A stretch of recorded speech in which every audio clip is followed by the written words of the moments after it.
saya dengan Pak Guru Gembul seputar apakah akidah Islam itu bisa dibuktikan secara ilmiah. Saya sudah paparkan di sana bahwa dasar-dasar akidah Islam itu punya landasan rasional, dan pengetahuan rasional tidak bisa kita pungkiri adalah pengetahuan ilmiah karena dia melandasi seluruh produk pengetahuan manusia termasuk pengetahuan empiris itu sendiri. Ya, untuk membenarkan pengetahuan empiris, kita tidak bisa melepaskan diri kita dari pengetahuan rasional yang bersifat aksiomatik. Ada di luar sana orang-orang yang mengatakan itu hanya ilmiah versi Islam. Jadi apa yang kita katakan ilmiah itu hanyalah ilmiah versi Islam. Saya ingin mempersoalkan kesimpulan ini dengan penjelasan sebagai berikut. Saudara sekalian, apakah Anda perlu menjadi Muslim untuk mengatakan bahwa buku yang ada di hadapan saya ini ditulis oleh seorang penulis? Saya tidak pernah berjumpa dengan penulisnya. Tapi menurut logika yang sehat, saya bisa sampai pada kesimpulan bahwa buku ini tidak mungkin menyusun dirinya sendiri. Dia pasti ada yang menulis. Meja yang saya gunakan sekarang ini adalah sesuatu yang dibuat. Saya juga tidak pernah berjumpa dengan pembuat kaca, pembuat kayu, dan seterusnya. Tapi logika yang sehat akan memastikan bahwa pembuat meja ini ada. Anda tidak perlu menjadi Muslim untuk mengatakan bahwa sesuatu yang ada dari ketiadaan itu pasti ada yang mengadakan.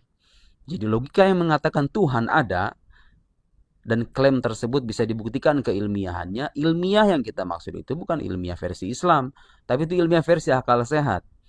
Karena logika yang sehat tidak akan pernah bisa mengimani sesuatu yang tadinya tidak ada kemudian ada, lalu dikatakan mengadakan dirinya sendiri. Apakah Anda perlu menjadi Muslim untuk sampai pada kesimpulan bahwa Nabi Muhammad itu adalah seorang nabi? Mengingat bahwa dalam sejarahnya beliau tidak pernah berbohong, tidak pernah berdusta, tidak pernah ada riwayat historis yang mengisahkan bahwa beliau pernah melakukan perbuatan yang keji dan tidak beradab. Kejujurannya, integritasnya tersaksikan dalam data-data historis. Beliau kemudian mengaku sebagai utusan Allah yang tidak pernah berbohong ini. Kemudian beliau juga mendatangkan sebuah bukti yang luar biasa yang tidak tertandingi oleh makhluk sama sekali, berisikan tantangan sejak belasan abad yang lalu dan tidak ada yang bisa mengimani tantangan itu. Kemudian kita juga menerima fakta bahwa beliau adalah seorang yang ummi, tidak membaca dan tidak menulis. Tapi kok bisa mendatangkan sebuah kitab suci yang berisikan kabar orang-orang di masa lampau? Ada Nuh, Idris, Ibrahim, Musa, Isa, Fir'aun, Bani Israel, Ashabul Kahf, keluarga Imran, dan lain-lain. Belum dengan penjelasan tentang Tuhan, konsep keesaan Tuhan, sifat-sifat Tuhan, eskatologi, sorga, neraka dengan segala rinciannya. Beliau tidak pernah belajar. Tidak pernah terbukti beliau belajar kepada Rabi Yahudi ataupun pendeta Nasrani.